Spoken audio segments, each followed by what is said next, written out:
He burned my face to make her shine. Chapter 1. The day before the National Runway Challenge, I was locked inside my house when a fire suddenly broke out. By the time they rescued me, my face was raw and torn, and severe burns covered most of my body. Outside the operating room, my mother sobbed hysterically, blaming herself over and over for accidentally locking the door. My fiancé mobilized every top dermatologist in the city, swearing he'd restore my original appearance. But outside the door of the OR, I caught my mother's trembling voice. Grayson, even if it's for helping Sabrina win the modeling competition, wasn't setting the fire and locking the door to burn Madeline beyond recognition going too far. Grayson Shaw let out a cold snort. If Madeline hadn't been so vain and selfish, I wouldn't have had to resort to this. Knowing Sabrina has depression, she still flaunted her perfect figure in front of her every day. All Madeline lost was her beauty and flawless skin. Sabrina lost her joy. That's what she owed her. Relax, I'll marry Madeline. With the Shaw family name, even if she looks hideous, no one will dare gossip. I've been good enough to her. She should be grateful. Destroying my health and career, and calling it being good to me. I clenched my jaw, cold fury and pain tearing through my chest. The man I loved deeply, the mother who once cherished me, I wanted nothing to do with either of them anymore. Stop the surgery. Tell all the specialists to wait outside. The doctor who had just put on his gloves looked stunned. Mr. Shaw, Miss Blake's burns are extremely severe. Her trachea was damaged by the smoke. If we don't operate now, she could lose her voice permanently, and her face and skin will be completely destroyed. My mother, Helen's voice softened with hesitation. Grayson, Madeline's injuries are so serious. There's no way she can compete tomorrow anyway. Maybe we should just let them go ahead with the surgery. Let it be. If she gets surgery now with her selfish, conceited nature, even if she can't win the title herself, she'll find ways to sabotage Sabrina. Only if she's barely hanging on will she stop bullying her. This is for her own good, a lesson she needs. He picked up a damp cotton swab and gently applied it to my cracked lips, while saying words that cut like a knife. I promised Sabrina that this year's championship will be hers.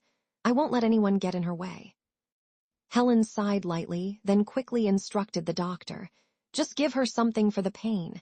Disinfect her burns, but be gentle. Try not to hurt her.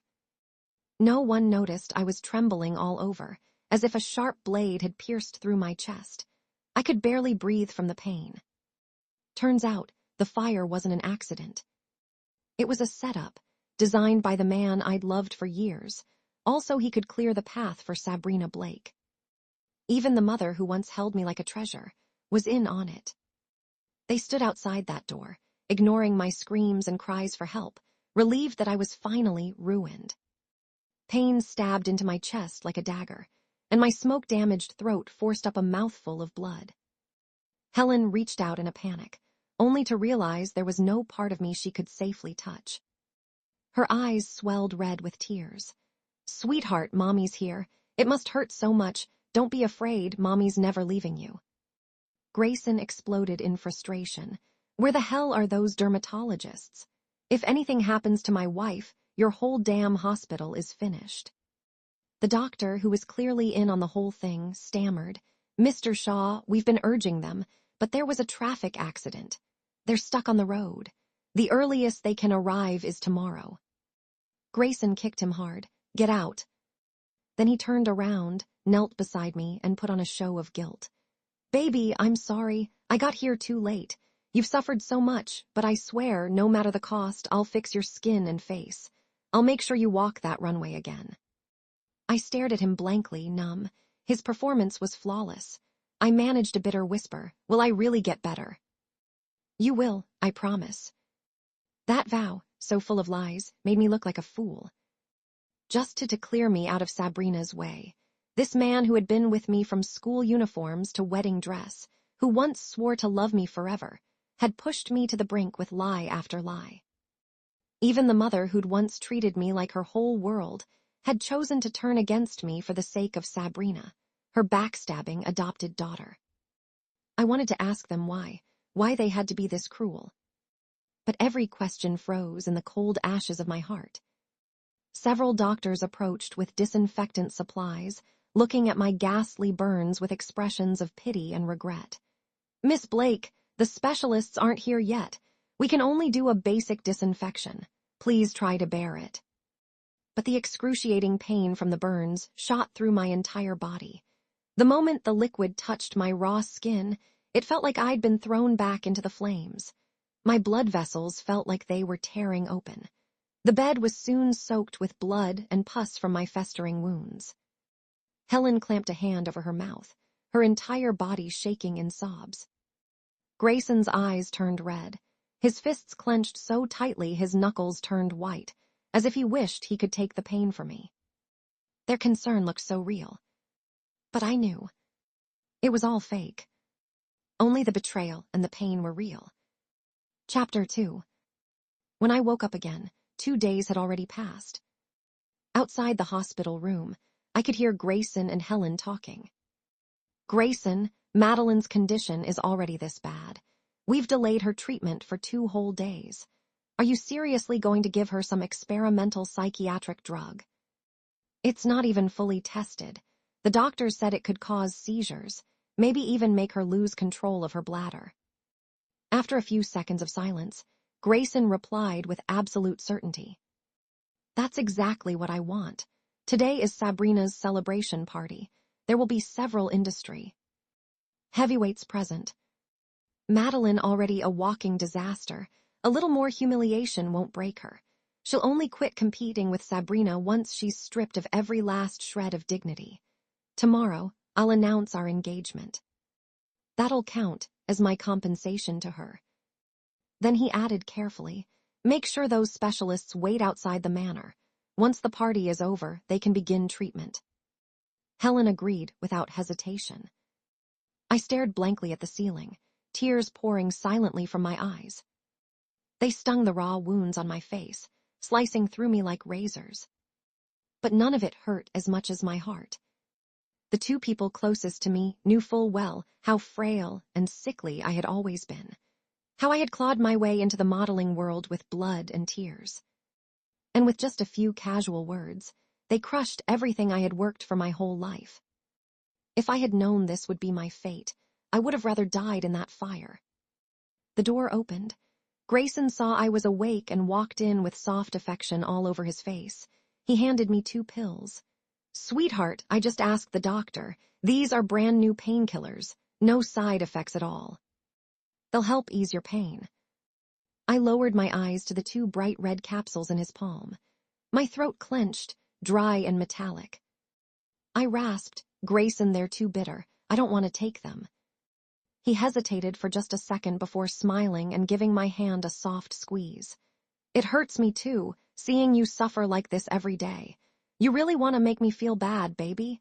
Be a good girl, take them for me." Before I could refuse, he brought the pills to my lips and gently forced them into my mouth. "There we go. Let me take care of you." The moment the capsules touched my tongue, that thick, bitter taste spread instantly. Dizziness hit me hard. But Grayson quickly gripped my hand. "Sweetheart, today's Sabrina's big celebration. Her biggest wish is your approval. If you don't show up, people will say you're petty and jealous of your foster sister. I'll go, get me something to wear." I knew he had planned every detail. I was never going to be given a choice. So there was no point resisting. Helen walked in just in time to hear this, her face instantly lighting up. "My good girl, I knew you were the sensible one. Once Sabrina's celebration is over, I'll personally arrange your wedding with Grayson." I numbly pulled my hand back. In that moment, my heart turned to ash. The car arrived at the manor quickly. As soon as I was helped out of the car, cameras flashed wildly from every direction. Startled, I reached for Helen's hand, but there was nothing to grab. Out of the corner of my eye, I saw her hurrying off with Sabrina, arm in arm, not even sparing me a glance. My face turned ghostly pale. I lowered my head and pulled my hat tightly over my head. "Miss Blake, is it true you tried to kill your sister with arson? because you were afraid she'd win the modeling competition and ended up burning yourself instead. Miss Blake, you're really something. You've got the guts to come to your sister's party after all that. Don't you have a shred of shame?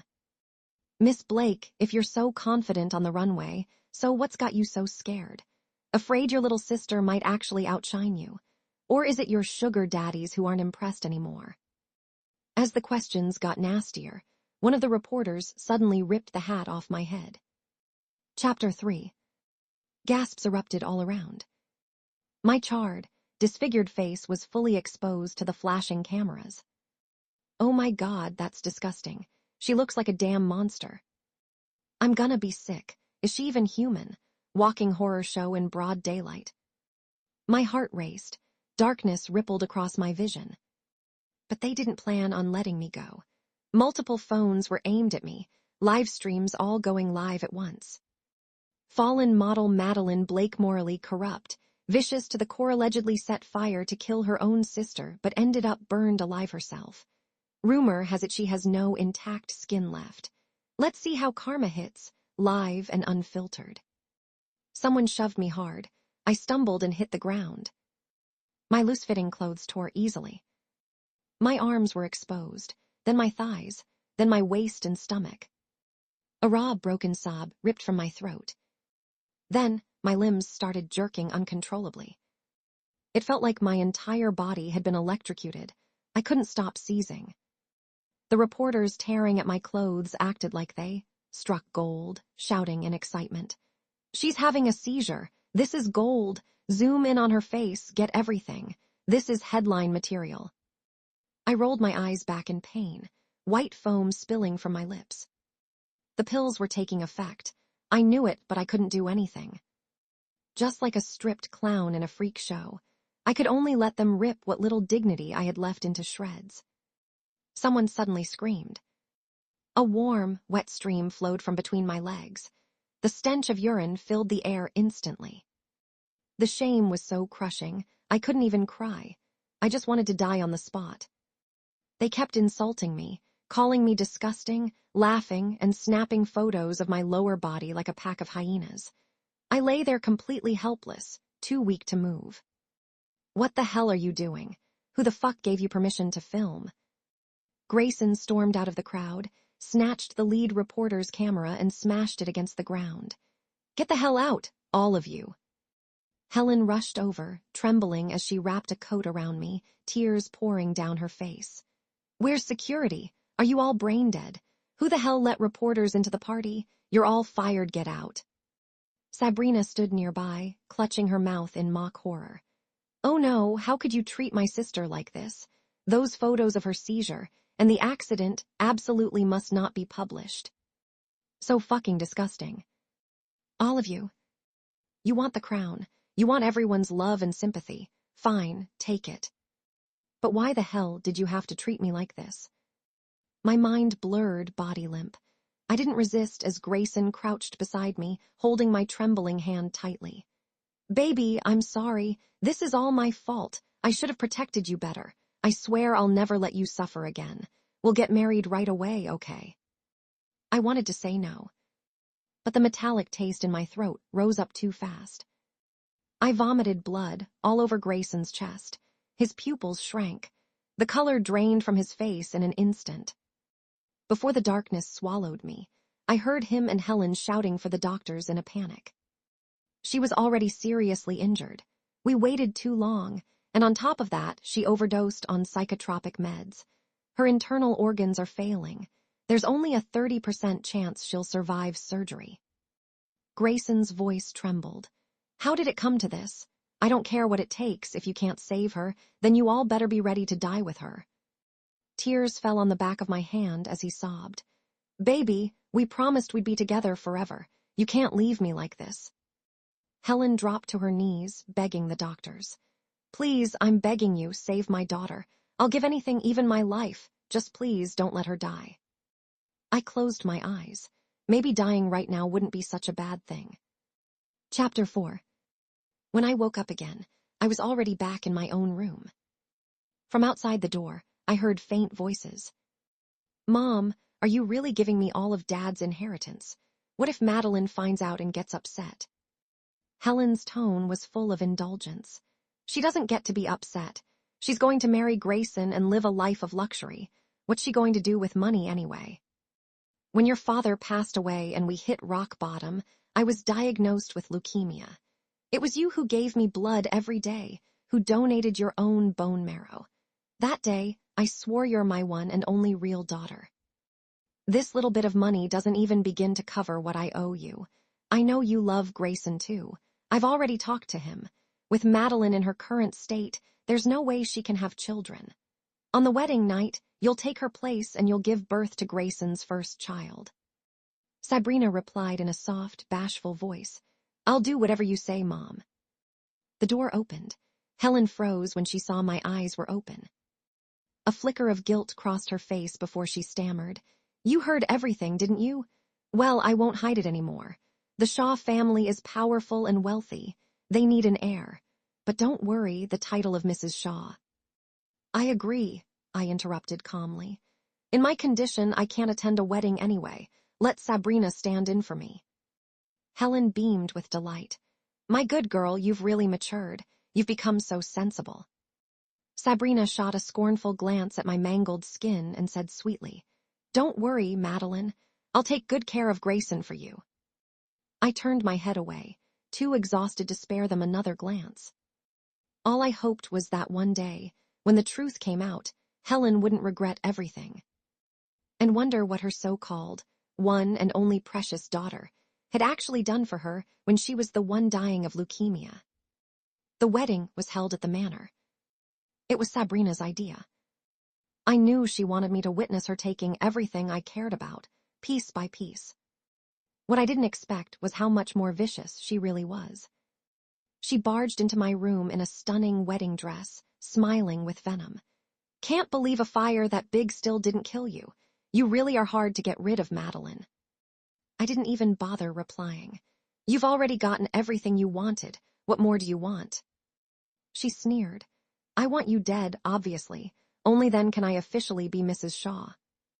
With that, she pulled out a lighter and set the curtain on fire. As the flames shot upward, the color drained from my face. I dragged my broken body forward to stop her, but she kicked me hard against the bedpost. She rushed to the door and screamed. Grayson came running almost immediately. He grabbed Sabrina in a panic. Sabrina, are you hurt? Are you okay? Helen followed close behind. Even though there wasn't a single burn on Sabrina, she still shouted in alarm, Quick, get Sabrina to the hospital. Everyone rushed to Sabrina. No one noticed the blood pouring down my head from where she had slammed me into the wood. Sabrina curled into Grayson's arms, crying like she'd been traumatized. I just wanted to check on Madeline. I was worried she might be upset. But she said she couldn't stand the fact that I got to wear the wedding dress while she was disfigured. She said she'd burn me too. I was so scared. Grayson turned to me, his gaze full of blazing fury. Are you insane? Sabrina helped you with the ceremony out of kindness, and you repay her like this. Just look at yourself. You're disgusting. Helen's face was full of disappointment. If I'd known you'd turn out to be such a liar, I'd have let that fire take you. You're so vicious, you're not even worth the dirt under Sabrina's nails. You don't deserve to be my daughter. Honestly, looking like this, you had it coming. They picked Sabrina up and walked away without even a glance back. At the door, Grayson looked at the flames rising from the curtain and sneered. You love playing with fire so much. Fine, have fun, lock the door. No one opens it. I screamed, begging, pounding on the door with all my might. But all my cries were swallowed by the slam of the door. Helen paused outside, some unease flickering in her eyes. Grayson, are you sure it's safe to leave her locked in there? What's the worst that could happen? She set the fire herself. You really think she'd be dumb enough to actually get herself killed? She's probably got a fire extinguisher stashed somewhere. Grayson left with Sabrina and headed straight for the hospital. Once the checkup confirmed she wasn't injured, he finally remembered me. He sighed and pulled out his phone, only for a breaking news alert to pop up on the screen. Fire breaks out at Rosewood Manor. His brows furrowed, and he was about to call the house when the butler called first. "Tell them to let her out. I'm coming to pick her up for our honeymoon. I already picked the destination. It's Florentine, her favorite place." The butler's voice was trembling. "Mr. Shaw, the manor caught fire. We couldn't get her out." Chapter 5. The hallway fell into a dead silence, as if the air itself had stilled. Grayson gripped his phone tightly, his voice full of barely contained rage. "Are you out of your damn mind? You dare curse my wife?" Next to him, Sabrina's eyes briefly lit up with glee at the sound coming from the phone. But almost instantly, she put on a pitiful face and said softly, "Grayson, don't be upset. I'm sure Madeline's just angry about being locked up and worked with the butler to mess with you. You know how she is, lying is practically second nature. She always pulls these dirty tricks to get your attention. If you ask me, you should have sent her off to some remote country and left her there. Let her suffer a little, then she'll understand how good you've been to her. A woman like her, cheap and dramatic, deserves no sympathy." As Sabrina kept going on and on, Grayson, for the first time, lost all patience. "Shut up. Things between Madeline and me are none of your business." He flung her hand off his arm and walked away, lowering his voice as he spoke into the phone. "Tell her I'm letting today's drama slide. Just let her out right now. I'll bring her something, her favorite maple petal tart from Maple Delights Bakery." That tart from Maple Delights had been our silent peace offering for over a decade. Every time I was upset, one slice, and he could coax me back with ease. But the last time he gave me that tart was 2 years ago. Not because he didn't buy it anymore, he still did. He just gave every single piece to Sabrina. He always said Sabrina was the fragile, sensitive foster daughter suffering from depression, that I owed her, that I should be the one to give way. But what exactly did I owe her? She lost her family because her parents were criminals who died trying to escape arrest. But my father died because of her, the daughter of those criminals. I gave up my mother, gave up the man I loved, gave up the dream I spent my whole life chasing. And now I'd even given up my life. And now he finally remembered the damn tart. What a joke. On the phone, the butler stammered in a panic. "Mr. Shaw, I swear I'm not lying. The fire started in her room. By the time we realized something was wrong and tried to open the door, it was already too late." "The fire, out of control now. The firefighters are doing everything they can." "Enough." Grayson pressed his fingers to his throbbing temple, his tone still cold and hard. "I know she's mad I locked her up. I already said I'd let her out. Why does she have to keep making a scene? She set the fire herself. What, she's stupid enough to burn herself alive?" But what if she did? The thought flashed through his mind, and his breathing suddenly hitched, his face paled. "I'm coming back right now." He was about to hang up when Helen suddenly snatched the phone from him. Unlike Grayson, she couldn't hide her panic. Her voice betrayed her the second she spoke. "You're lying to us, aren't you? She must just be mad about the awful things I said to her earlier. Tell Madeline, tell her I didn't mean it. I didn't mean a word of it. I'll go back right now. I'll apologize in person." There was a long silence on the other end. The butler, realizing these two simply refused to accept the truth, could only sigh helplessly. "I'll let her know." Helen seemed to breathe a sigh of relief, forcing a dry, cracked smile. "See, I told you it's just a prank. A fire. With all the staff in that house, how could it get out of control? Madeline's always been such a difficult child." She kept trying to comfort herself with empty words, but even she didn't notice that her voice was trembling with every syllable. Chapter 6. "Grayson, let's hurry back. Today's your wedding day. You should make it up to Madeline. She's my only daughter. I can't let her suffer like this." Grayson nodded, distracted and uneasy. "Yeah, I will." Sabrina trailed behind them, trying to follow, but Grayson stopped her. "Go home. Madeline already doesn't like you. I'm not letting you ruin her day any further." Helen agreed immediately. "That's right, Sabrina. Go home first. You've already taken her modeling crown. Just try to stay out of her sight from now on." Sabrina opened her mouth to speak, but the two of them had already turned away, not sparing her a single glance. She clenched her teeth in rage, the fake sweetness finally peeling off her face, revealing something feral beneath as she cursed. "Madeline, you fucking ghost, you can't even die without haunting me." On the way back, Grayson's phone kept lighting up with real-time news alerts about the fire at Rosewood Manor. The screen was nearly flooded. His mind blank, knuckles white around the steering wheel. He ran countless red lights until the car screeched to a stop outside the estate. But the moment he stepped out of the car, his knees almost buckled. The entire manor was swallowed by the raging fire. The flames turned the daytime sky into a sea of fire, casting an eerie glow like sunset clouds. Firefighters in dark turnout gear and medics in white coats rushed in and out. The staff were huddled on the ground, covered in ash and soot, trembling like leaves. The butler ran over, looking completely disheveled. "Sir, you're finally back." Grayson lost all control. He grabbed the butler by the collar, his voice like a growl. "Where, Madeline? Where the hell is she?" The butler panicked and pointed at the charred remains of the house behind him. "We followed your orders and didn't open the door, not until the knocking stopped. We thought she just tired herself out." But then smoke started pouring from under the door. When we realized something was off and opened it, the flames burst out. The whole room was burning. It was already too late to put it out. And then the butler trailed off, terrified to finish the sentence. Grayson's heart slammed against his ribs. A cold, suffocating sense of dread swept over him. And then what? The words had barely left his mouth when a deafening explosion tore through the air. Boom! Windows shattered.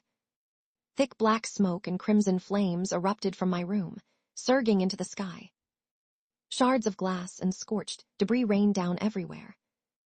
Grayson stood frozen, blood draining from his face as he watched it happen.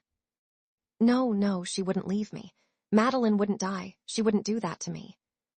He lunged toward the flames, eyes wild, but the butler tackled him to the ground. "Sir, you can't go in there. You'll die." The firefighters already checked someone, put dozens of gas canisters in her room. It could explode again at any second. Grayson's eyes were bloodshot, his body swaying like he might collapse. Gas canisters. Why the hell would there be gas canisters in Madeline's room? Then it hit him. He had noticed a strange smell the last time he was there, but brushed it off, too consumed with Sabrina to care. Now the truth slammed into him. Regret and guilt swallowed him whole. His knees gave out and he dropped to the ground. For the first time in his life, he grasped the weight of true, irreversibly devastated. Helen arrived a moment later. When she saw the charred remains of the manor, she froze, paralyzed by the sight. Then she stumbled forward and grabbed a firefighter by the arm. "My daughter! Where's my daughter? She lives here, this is her house. She's not strong, she must have been terrified in a fire this big. Where is she? Tell me she's okay." The firefighter looked away, his face tight with sympathy. Finally, he let out a heavy sigh. "Ma'am, I'm so sorry. The fire started in Miss Blake's room. We found multiple gas canisters inside. There have been several explosions. There's almost no chance." Chapter 7. "You're lying." Helen's eyes reddened, and the moment she opened her mouth, tears streamed down like a flood unleashed.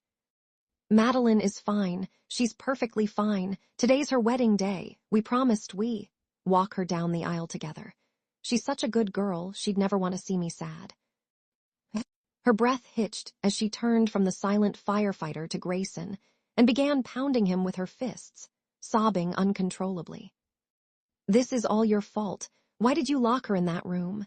She's already burned beyond recognition. She's terrified of fire. How could she have set that blaze herself? Give her back to me. Give me back my daughter." Grayson stood there like a shell of a man, unresponsive to her blows, his eyes vacant. People rushed to separate them, but Helen was already collapsing, her cries dissolving into choking gasps until she finally fainted from the shock. Grayson slowly raised his head, staring blankly into the inferno not far away. It was like something finally clicked. Madeline had always been terrified of fire. Ever since she was rescued from that blaze, even the flicker of a lighter would send her into a panic attack. So how the hell could someone like her have set that fire? How could someone that scared of flames have stored dozens of gas canisters in her room? Just then, a firefighter approached him, holding a soot-covered voice recorder. "Mr. Shaw, we found this in your wife's room, right next to the bed. I think she left you a message before, well before it happened. See if it still works." Grayson snatched it from his hands, thanking him over and over, his voice hoarse. The second he hit play, it felt like every ounce of strength drained from his body. It was the audio from outside the operating room, him and Helen, discussing drugging her with psychiatric meds. It was them, planning to publicly humiliate her at Sabrina's celebration party. And then came the final part, Sabrina's voice, goading her, setting the fire, twisting everything to make it look like she had done it. Grayson clutched the recorder so tightly his knuckles turned white, his chest twisting in unbearable agony. So Madeline had known. She'd known everything. While her body was being seared by flames, skin splitting open, he was stabbing her heart with endless betrayals. That quiet sorrow and helplessness, it wasn't forgiveness or strength. She was simply broken, her spirit shattered. She was the girl he'd loved for over a decade, the one he'd promised to never let go. Yet he pushed her into the fire, not once but twice. How much pain, how much despair must she have felt? What the hell had he done? In that moment, it felt like Grayson's spine cracked under the weight of it all. He doubled over, curling into himself, torn apart by grief. Night fell. The fire was finally extinguished. The air was thick with the stench of charred wood and melted plastic. Firefighters searched every corner of the manor, but all they found was a single diamond ring. His assistant arrived, breathless, clutching a thick stack of files, hesitation clear in his voice. "Mr. Shaw, you should brace yourself." Before Grayson could reach for the documents, Helen appeared out of nowhere and snatched them from the assistant's hands. Chapter 8. After all these years, every truth about the abuse I'd endured from Sabrina, every secret she'd hidden away, was finally dragged into the light. Her biological parents were both human traffickers who were hit by a car while trying to escape arrest. She had recognized the lead officer in the operation was my father. So she staged an entire performance, pretending to be bullied and nearly sold into an illegal prostitution ring, and manipulated my father into adopting her out of guilt. But she was nothing more than a venomous snake, lying in wait. When my father was working an undercover assignment, she deliberately shouted on the street that he was a cop. He was gunned down by criminals in broad daylight. Then she had the audacity to cry and turn it all around on me, saying I was the one who told her to say it because I was vain and wanted to show off that my father was a police officer. Helen never said anything, but from then on she resented me, deeply. During the time Helen was battling leukemia, I secretly donated blood and bone marrow to save her life, never telling a soul. Meanwhile, Sabrina ran off with the compensation money my father died to earn. Later, when Helen recovered, Sabrina returned home claiming she was suffering from depression and didn't want to drag us down.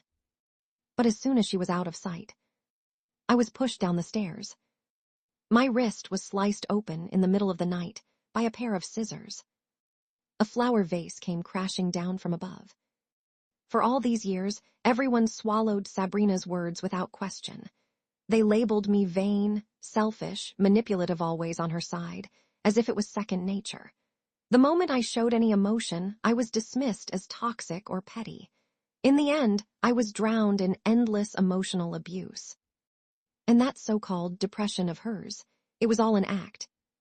Behind closed doors, she was a bully, promiscuous beyond belief, and even involved in the trafficking of more than a dozen children and young women.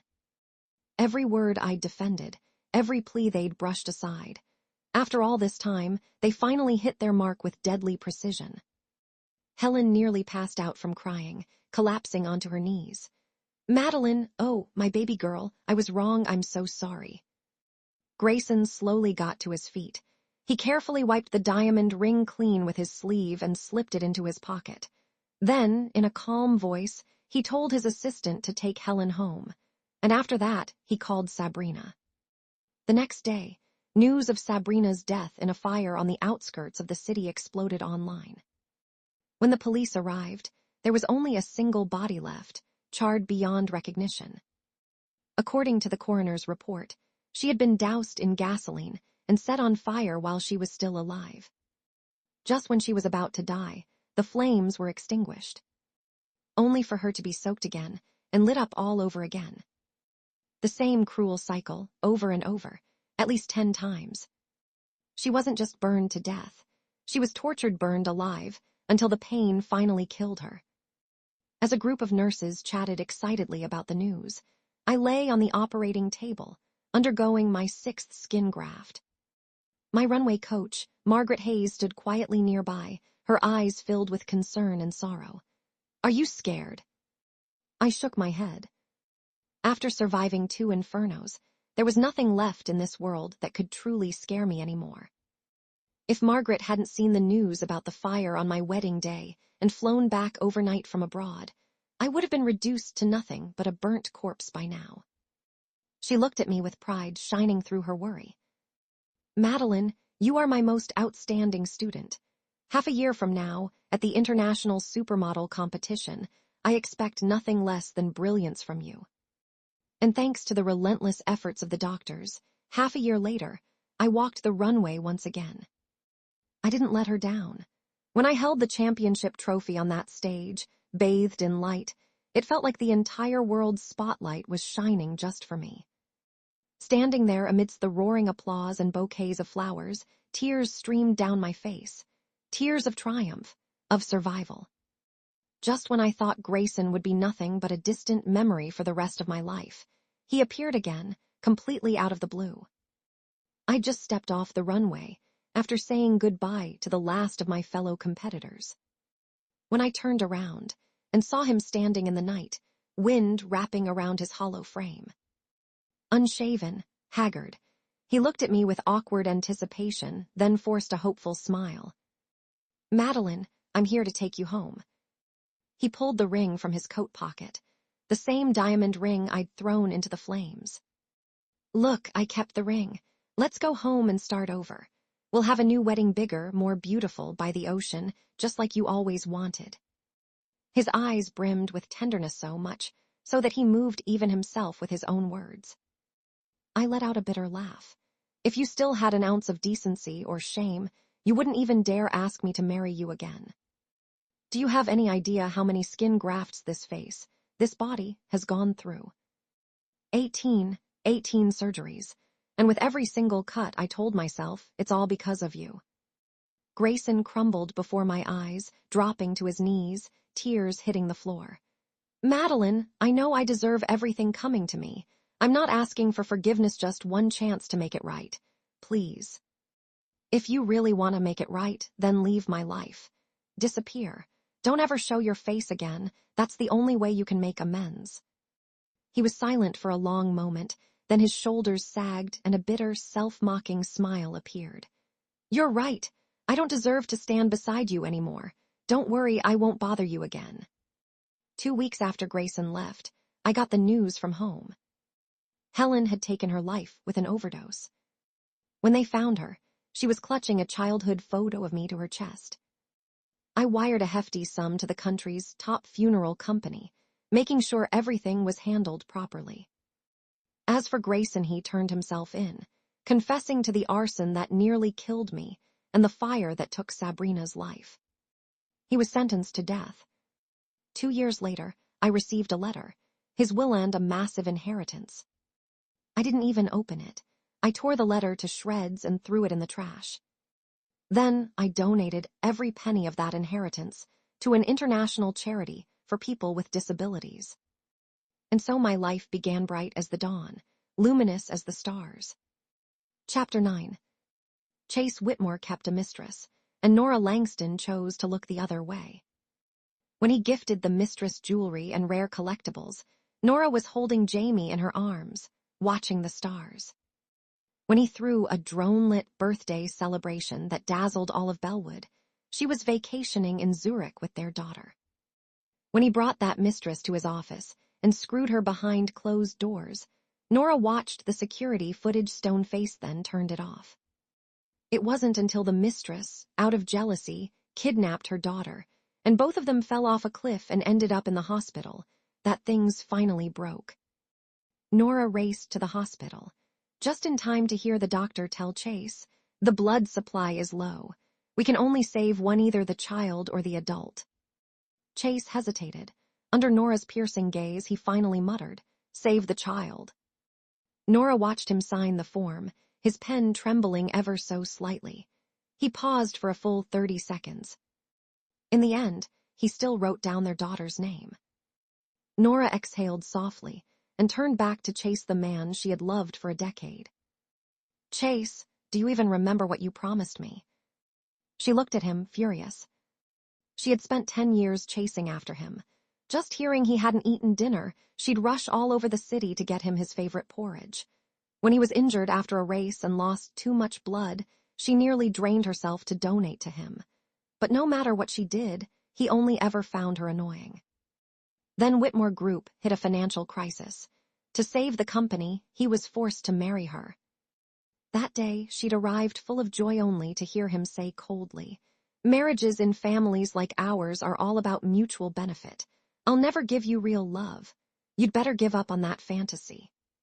On the eve of their wedding, she was forced to sign a contract, a marriage of terms. They were to fulfill all marital duties and enjoy all rights as husband and wife, excluding fidelity.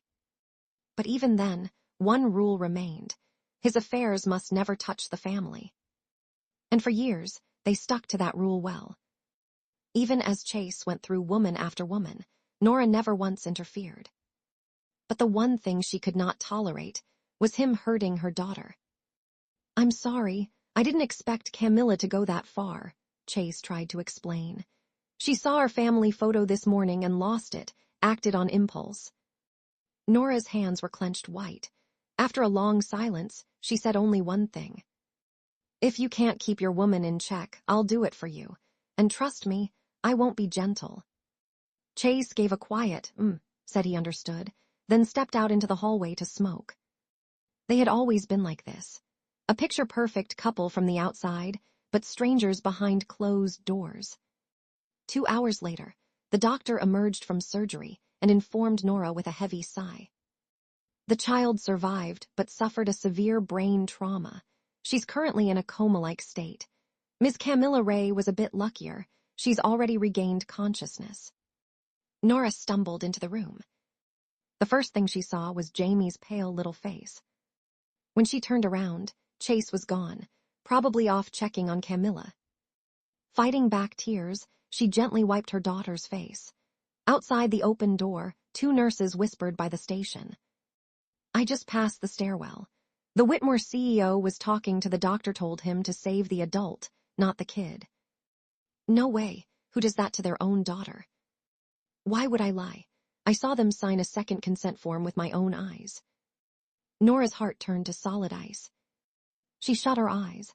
2 tears slipped down her face as a fierce hatred for Chase surged in her chest.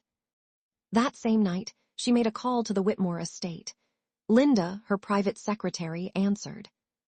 "Find the marriage agreement I signed with Chase back then. Take a photo and send it to me.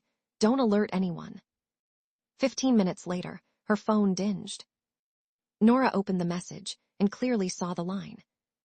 "Whichever party breaks the contract shall agree to divorce unconditionally and leave the marriage with no assets, unable to claim any property." She saved it, made a backup, then forwarded it to her lawyer friend and her contact at the family court clerk's office. Soon, the replies came in. From her lawyer, "This contract remains legally valid." From the clerk, "A slot open tomorrow, come in any time to file." Nora stared at the messages. Just as she was about to delete the messages, a deep voice came from behind. "Nora, why are you still awake?" Chapter 2. Nora's heart skipped a beat. She instinctively snapped her phone shut. Chase walked toward her, eyes falling on Jamie's face. He let out a sigh. I know what Camilla did was wrong, but I've already ordered the doctors to do everything possible. The blood bank prioritized Jamie too. It's just, she's so young, her body couldn't handle it. Nora didn't respond. She just looked at him with icy, scornful eyes. Chase frowned. He wasn't used to that kind of look. After a beat, he made up an excuse and left. Nora knew, where he went off to take care of Camilla. She hadn't cared before. She certainly wouldn't care now. Over the next few days, she stayed at the hospital tending to Jamie, but also made a quiet trip back to the Whitmore estate to clean out all her belongings. Day 1 of the hospital stay. Chase didn't leave Camilla's bedside for a single moment. Nora went home and burned every last photo and memento of their years together. Day 2. Chase came to see Jamie for an hour, then rushed out when Camilla called. Nora went home and shredded the half-finished sweater she'd once knitted for him with care, tossed the scraps in the trash. Day 3. Chase came again, this time with Camilla. Nora saw everything on the security feed. The two of them, locked in a passionate embrace, kissing and clinging to each other right beside Jamie's hospital bed. That night, she returned to the estate and took photos of every confidential file Chase had kept hidden away. Day 5. Jamie was discharged from the hospital. Chase brought Camilla back to the Whitmore estate like nothing had happened. Nora, he said, Camilla's injured. She's weak right now, can't take care of herself. She needs me. Nora looked at him, heartbroken. Chase, have you forgotten our agreement?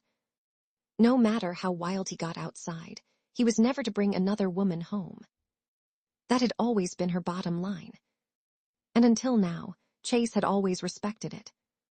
But this time, he shook his head, his tone laced with irritation. Nora, come on. Camilla really needs help. Can't you just be reasonable?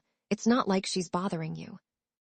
He paused, then added, I promise, no matter what happens between me and Camilla, your position in this household won't change. And what if I say no? Nora said calmly. I refuse to live under the same roof as your mistress. Chase lost his patience. Then don't. No one's forcing you. You know damn well this was never about love, so don't act like I owe you something. He shoved her aside and slammed the front door in her face. Before it closed, Nora caught a glimpse of Camilla's eyes smug, taunting. That night, a storm rolled through the yard, wind and rain lashing the estate. Nora stood alone outside with no shelter. She looked up at the second-floor light still on in the master bedroom. The curtains were wide open. From the ground, she had a perfect, merciless view of what played out upstairs. On the bed, Chase and Camilla were wrapped around each other, naked, limbs tangled, bodies flushed with heat. Once, twice, 3 times. Nora watched their silhouettes move in rhythm, Chase's hands tender, his eyes soft. Her heart twisted so hard it nearly tore itself apart. He used to touch her too, but only once a month, and every time he was cold, mechanical, as if fulfilling a chore he resented. She remembered being pinned beneath him, his hand around her throat, whispering hoarsely, Chase Whitmore, if you really hate this, you don't have to keep pretending. She never understood, if he hated her so much. Why did he keep coming back to her bed? But he never answered. He just kept going, again and again. Eventually, she stopped asking, because silence hurt less than his lies, told herself maybe that's just the kind of man he was. Until she saw how he treated Camilla. Then she finally understood. There's no such thing as a man too cold. He just doesn't warm up to you. Chapter 11. Nora fell ill with a high fever after being caught in the rain. It lasted 3 full days. The moment she recovered, Chase dragged her to a banquet at the Thai Imperial Hotel in Bellwood. At the entrance, she saw Camilla, wearing the exact designer gown Nora had begged Chase for countless times, but never once received. Their eyes met, the air sparking with unspoken hostility. Mr. Whitmore, Mrs. Whitmore, the concierge said politely. Per the hotel's cultural policy, male guests may only enter with their legal spouse. If you wish to bring a mistress, she must kneel and bow at the door. Camilla pouted and threw herself into Chase's arms. Chase, I'm not kneeling for anyone, and I don't want to be your mistress either, HMPH. Nora couldn't hold back. Too late to worry about that now, isn't it? Camilla's eyes welled up with tears in an instant. Chase. Chase hesitated, just for a moment, then turned to the concierge and said flatly, Camilla Ray is my wife. Nora froze where she stood, staring at him in disbelief. Chase. Just go along with it, he murmured, barely moving his lips. Camilla's young, sensitive, she couldn't possibly kneel in front of everyone. And Nora could. Seeing the color drain from her face, Chase made an effort to coax her. You've always wanted that Peninsula Manor house, haven't you? I'll buy it for you tonight. All you have to do is enter, as my mistress. The guests nearby began whispering, their voices thick with mockery. Wasn't Mr. Whitmore's wife the heiress of the Langston family? When did that change? Right. The Whitmore group only survived that crisis back then because he married into the Langstons. And now he's turning his back on her for a mistress. Tusk, honestly, that little canary looks more like the real wife. That Langston girl's just pathetic. Nora's face went pale. She had never felt this humiliated. Nora drew in a steady breath and pulled out their marriage certificate. Camilla was forced to kneel. She stayed on the floor the entire meal, waiting on Chase and Nora. Her doll-like face crumpled in misery, tears trembling at the edge but refusing to fall enough to make anyone's heart ache. Nora remained expressionless, but Chase was visibly distressed. Gritting his teeth, he hissed, Nora, are you satisfied now, to publicly shame Camilla like this? Nora bit her lip. The marriage certificate was signed willingly. I never forced you. I'll use it whenever I see fit. Halfway through the meal, Chase kicked the table over and stormed out, carrying Camilla in his arms. The looks that followed Nora pity, mockery, disdain were enough to drown her. Her face turned pale again. She lost all appetite and quickly left. The moment she stepped outside the hotel, her world went black. When she came to, she was tied up in an underground parking garage. Her knees were tied down to the cold concrete, forcing her into a humiliating kneel. A group of masked men circled her, snapping photos from every angle. Nora panicked. What the hell are you doing? Let me go. I'm Chase Whitmore's legal wife. If he finds out, he'll never let you get away with this. But the men only sneered. A moment later, her phone lit up. It was Chase. Do you admit fault now? Nora froze. What? His voice on the line was cold and emotionless. I told you, as my contractual wife, you were supposed to behave. You embarrassed Camilla in public today, so now I'll punish you tenfold. She knelt for 10 minutes. You'll kneel here for 10 hours, on concrete, alone. Nora felt like her heart had plunged into an icy ravine. Her chest tightened. She held back tears and tried to speak, but was cut off by a saccharine voice on the other end. Chase, 10 hours is a bit much, isn't it? I only knelt for 10 minutes and my knees were already bruised. What, you're bruised? His tone changed instantly. Let me see that bitch, she deserves worse. Break her kneecaps, do it now. The next moment, Nora heard the sound of kissing followed by the tear of a condom wrapper. Then came the pain white-hot and blinding, shooting straight through her legs.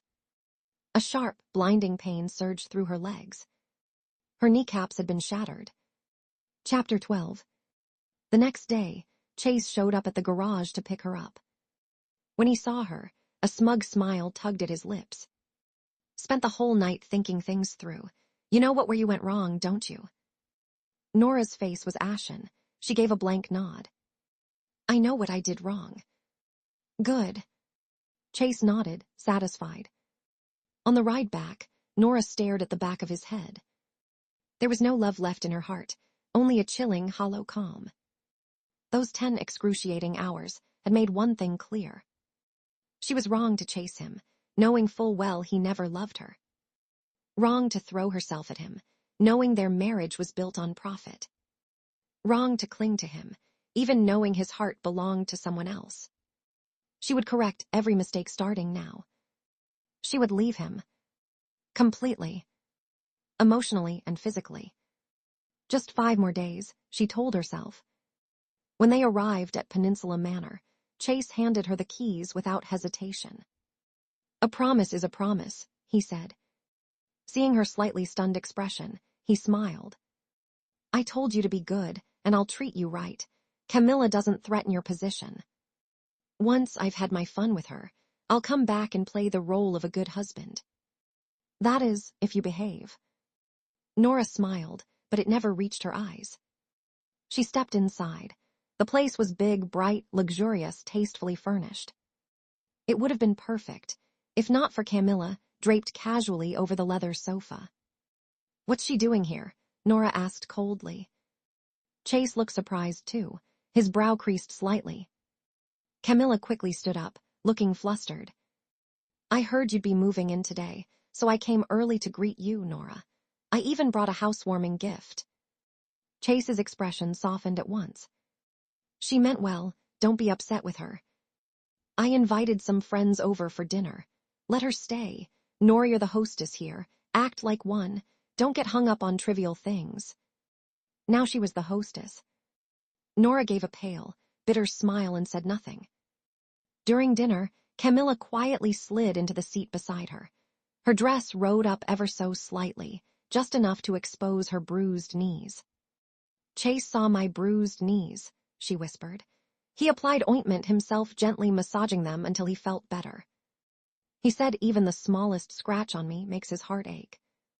Has he ever said something like that to you?" Her eyes flicked meaningfully to Nora's knees. "Oh, I forgot," she added sweetly. "He probably hasn't, otherwise why would he have shattered yours?" She grinned all teeth and triumph. Nora had already given up on Chase. But those words still struck a nerve. "You." Before she could finish, she caught a flash of something sly in Camilla's eyes. The next second, Camilla grabbed a glass of water and flung it across her own face with a perfect screech. "Ella," she shrieked. "Nora, what was that for? I only asked about your knee because I was worried. Why would you humiliate me like this?" She threw herself into Chase's arms, sobbing dramatically. Nora's mouth opened. "I did." Smack. Chase struck her across the face so hard, she dropped to the floor. "That's your idea of repentance," he roared. "Still playing the victim. Think just because the Langstons saved the Whitmore group, you get to trample over Camilla now. I will not go easy on you this time." Then he shoved, her hard sending her, over the edge of the sunken pool. The ledge was nearly 6 feet high. Chapter 13. Icy water flooded her nose. Nora choked, flailed, and nearly went under. Chase stood at the edge of the pool, one arm around Camilla, watching leisurely. "You splashed water on Camilla's face. Now you can drink all you want." "Nora, I told you, there's a price to pay for everything you do." A piercing ring filled Nora's ears. Their voices blurred into static. All she felt was regret overwhelming, gut-wrenching regret. Why had she clung so hard to someone who never loved her? This was what she'd earned for it: disgrace, humiliation. Loving Chase had been a mistake from the very beginning. She didn't know how long she drifted before the guards finally dragged her out. By then, the sky was dark. Still coughing up water, Nora staggered up to the second floor, only to hear low moans and laughter spilling out from the master bedroom. "Chase, this is your new home with your wife. Are you sure it's okay for you to sleep with me in her bed?" "Don't worry about her. Like I said, every bed I own should carry your scent." "Oh, you're terrible." The sounds turned more intimate, more obscene. Every syllable cut through her like a shard of glass. The last warmth in her heart turned to ash. Nora slid to the floor against the wall, picked up her phone, and dialed. "Lena," she said quietly, "can the clerk's office at the county courthouse move up our divorce hearing? I can't take this anymore." Her voice trembled. She was crying but made no sound. There's nothing open tomorrow, but I can get you in 3 days from now, Lena replied, instantly sensing something was wrong. We'll make it happen. Okay, 3 days then. Nora hung up, her body limp, collapsing against the cold floor. She had never felt this tired. She had been wrong so wrong. Thinking love could win love back. That was the cruelest lie in the world. She leaned into the corner, dazed and disoriented until a sudden shriek broke the silence upstairs, followed by the bedroom door slamming open. Nora, Chase stormed out, eyes blazing. Why the hell was there a needle in Camilla's nightgown? Did you put it there? Camilla stood behind him, looking shaken. Faint hickeys dotted her neck, and the silk nightgown she wore belonged to Nora. Nora's face darkened. Who told you that you could wear my clothes? Oh, so you admit it's yours, Chase snapped. Then you deliberately set Camilla up. You really are twisted. His eyes burned like she was some venomous creature. Nora's rage flared, then broke into bitter laughter. I set her up. What did I force her to wear it? You two want to sneak around, roleplay, do whatever sick stuff turns you on, and now I'm the one to blame because she put on my clothes. She laughed again, sharp and hollow. You're all disgusting. Chase's expression flickered. Deep down, her words stung, because they weren't entirely wrong. But then Camilla burst into tears. There weren't many clothes here. I had no choice. She knew I might wear it. She planned this. She knew I'd wear it. Chase's face turned black. I really misjudged you, Nora. He turned toward the guards. Get her. Nora was shoved into a burlap sack like trash. Inside were 5 rats, 3 snakes, and over a dozen cockroaches. Chase gave the order. One of the guards smashed the sack onto the floor with brutal force. The terrified animals scattered inside, scrambling and biting in panic, tearing at her flesh. The screams that came from the sack no longer sounded human. They were guttural, animalistic. Chase watched with satisfaction. Then he leaned down and kissed Camilla's cheek.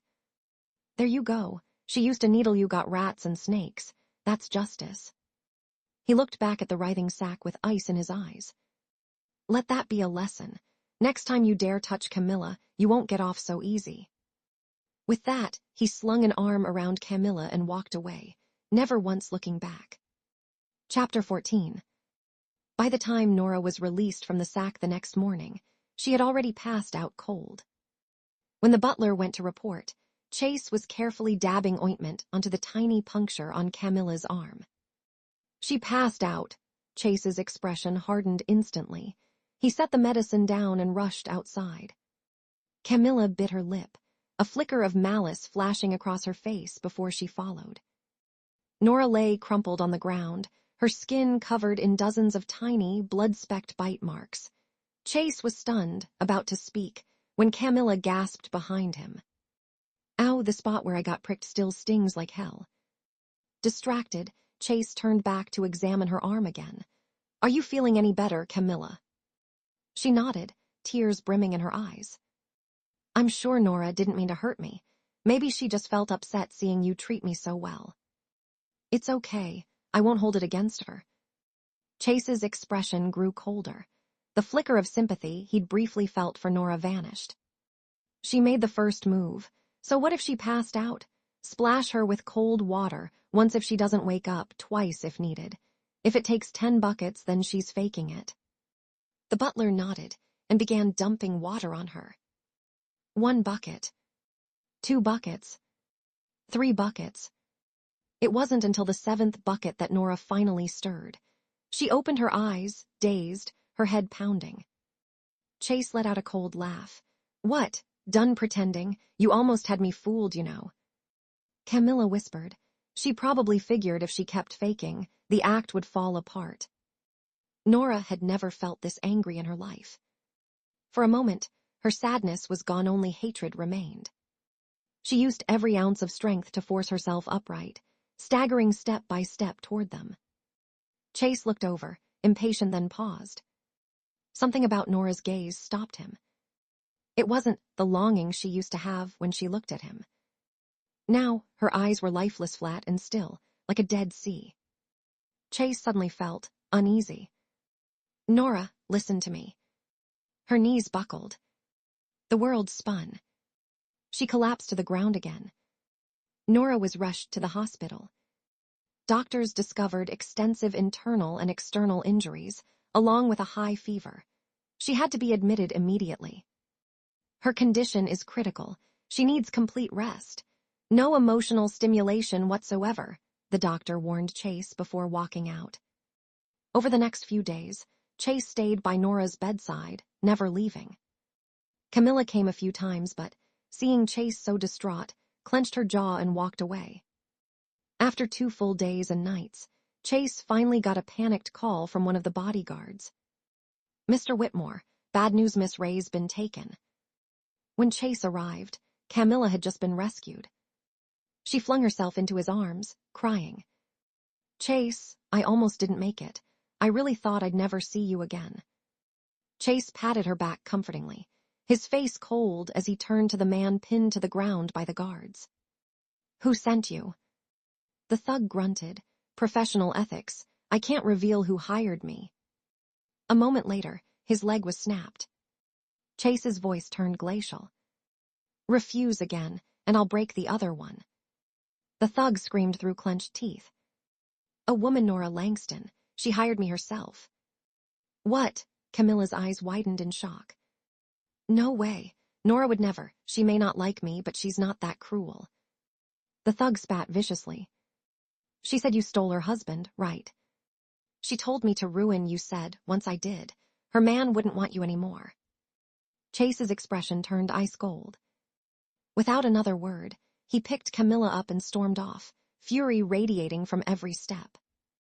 Behind his back, Camilla threw the thug a quick, knowing glance.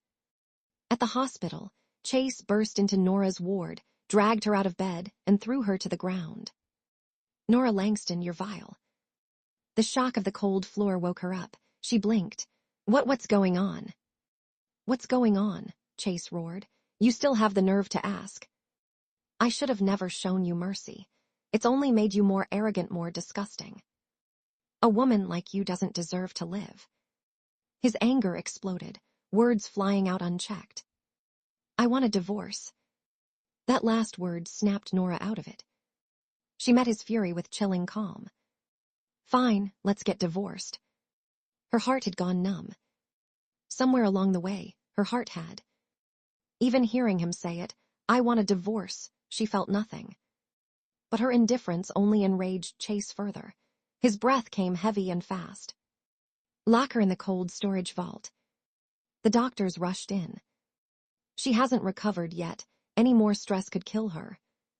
Chase's voice was laced with disgust. "Then let her die. It's exactly what she deserves." And so Nora was thrown into the cold room. Chapter 15.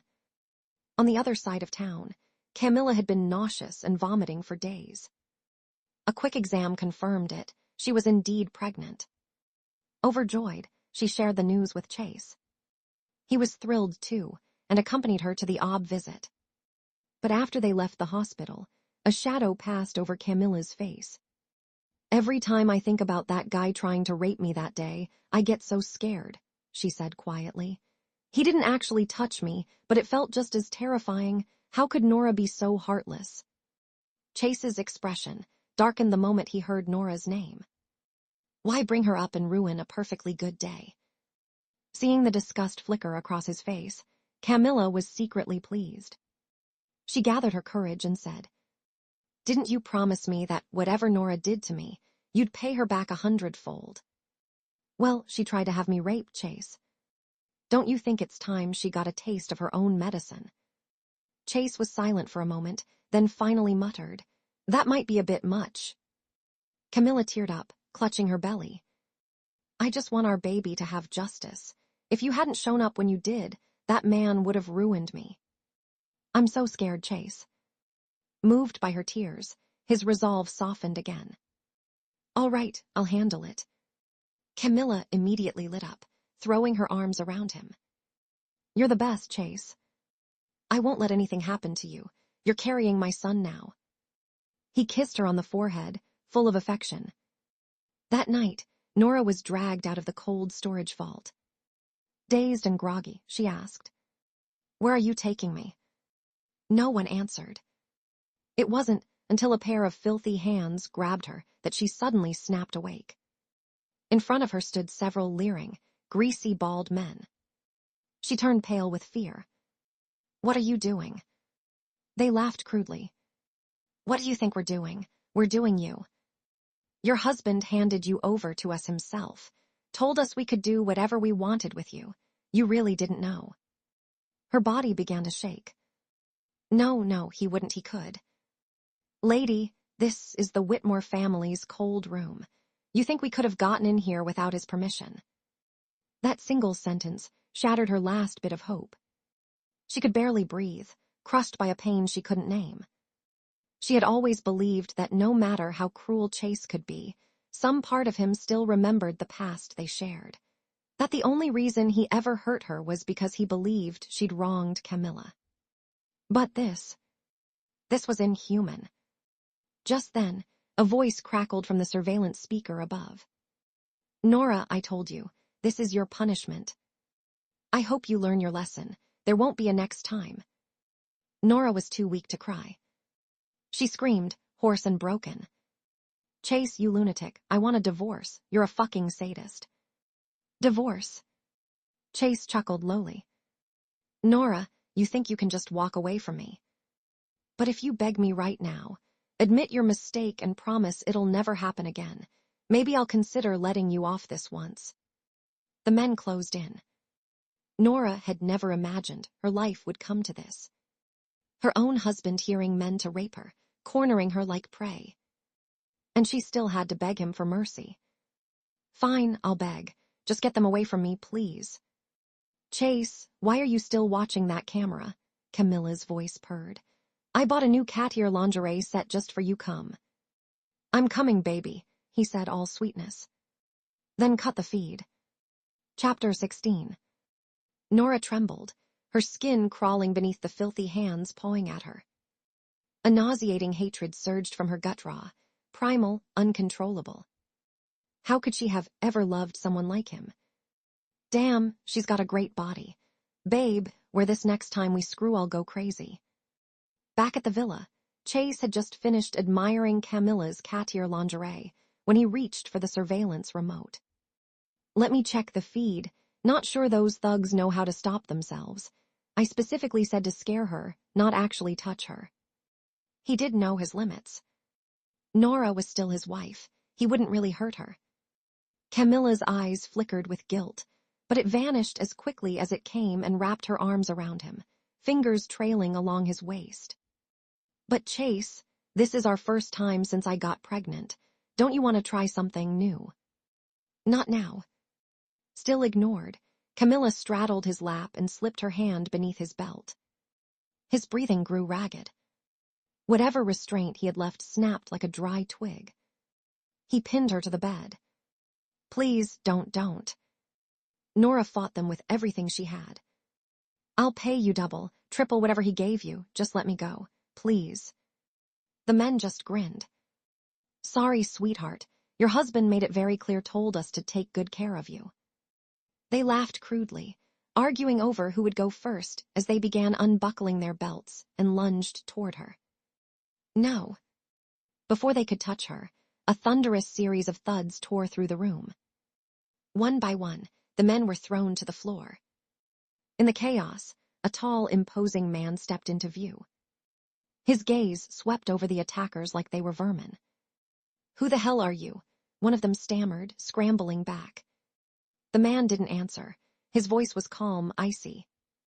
"You, not even worth my name." He looked toward the door. "Drag them to the Faulkner estate. Lock them in the black room." Then he turned to Nora. She was a ghost pale, shaking so hard she could barely breathe. He frowned, and didn't hesitate. He scooped her into his arms. "Come with me." The car sped down the road. Nora curled up in the back seat, watching the man's reflection in the rearview mirror. His lips were pressed into a firm line, his features sharp and cold, almost otherworldly. She hesitated. Can we stop at the next right turn? Why? His tone was as frosty as his face. She nodded gently. The county clerk's office is right there. I made an appointment. I'm filing for divorce today. Silence settled in the car. After a pause, he said, All right. When she stepped out of the county clerk's office, the sky looked bluer than ever. Back in the car, the weight on her chest finally lifted. She was free. The marriage, every lie, every scar was over. From now on, she was going to live her life on her terms. No more ties to chase. Not ever again. Chapter 17. From the rearview mirror, Dominic Faulkner glanced at her, lips curving faintly. Already smiling, did divorce suit you that well? That's when Nora finally thought to ask. Who are you? Why did you take me away? She studied him through the front mirror. Sharp brows, well-defined features, thin lips pressed tight, even. In silence, his presence was quietly dominant, like pressure from a storm about to break. But oddly enough, she didn't sense any malice from him. Dominic let out a soft chuckle. You don't even know who I am, yet you got in my car without question. Nora nodded. You saved me. That's all I need to trust you. His brow twitched slightly, but he didn't respond. Meanwhile, in a rotating rooftop restaurant, Chase was having dinner with Camilla. Suddenly, a wave of dread swept through him like something priceless had just slipped through his fingers. As the seconds ticked by, the unease only grew. With a loud bang, he shoved back his chair, knocking it over as he stood. I need to check on something. Wait here, I'll be quick. But you promised to take me to the amusement park tonight. Chase was already gone. Camilla bit down hard and forced herself to wait, just like he told her. Chase sped all the way back to the Whitmore estate. As soon as he opened the door, darkness, silence, emptiness. He rushed to the bedroom. No one in the bed. The closet had been emptied. Every trace of Nora had vanished. The entire place looked like she had never lived there at all. Panic gripped him. He fumbled for his phone, dialing her number. All he got was the cold, endless beep beep. She had never ignored his calls, not once. He redialed again and again, over a dozen times. This time, the call didn't even go through. Her phone had been powered off. His hands shook. His brain couldn't catch up with his panic. He was unraveling. He quickly dialed his security team. Find her. I want a full report on where she went. When was the last time she was seen at the estate? The guard's voice shook. Mr. Whitmore, wasn't it, under your orders? The last time she was here, she was taken by those men. He didn't dare say the word rape. Chase's heart dropped. Pull the surveillance footage. The cold storage camera, pull it up now. I want to see everything. As soon as he hung up, he collapsed to the floor like the strength had been drained from his body. Something deep inside him was gone. Like a chunk of his soul had been carved out. It still beat, but every beat hurt like hell. The footage played. A woman's cries echoed through the villa, gut-wrenching and desperate.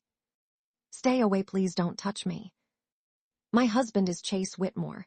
If he finds out, he'll kill you. Even in that moment, she was still clinging to his name, hoping he'd come. Tears streamed down Chase's face. She must have really believed he'd come. But where was he? Kissing Camilla at the top of a damn Ferris wheel. He shut his eyes in agony. Was that it, the moment her heart snapped in two? Was that the final straw that made her walk away? Had she already stopped loving him? Sir, one of the techs spoke up. There are signs of tampering in the video. Look right here. There's a clear frame skip here. Mrs. Whitmore lifts into the air as if being carrying, but no figure appears. Chase's expression darkened. Fast-forwarding, the video confirmed it.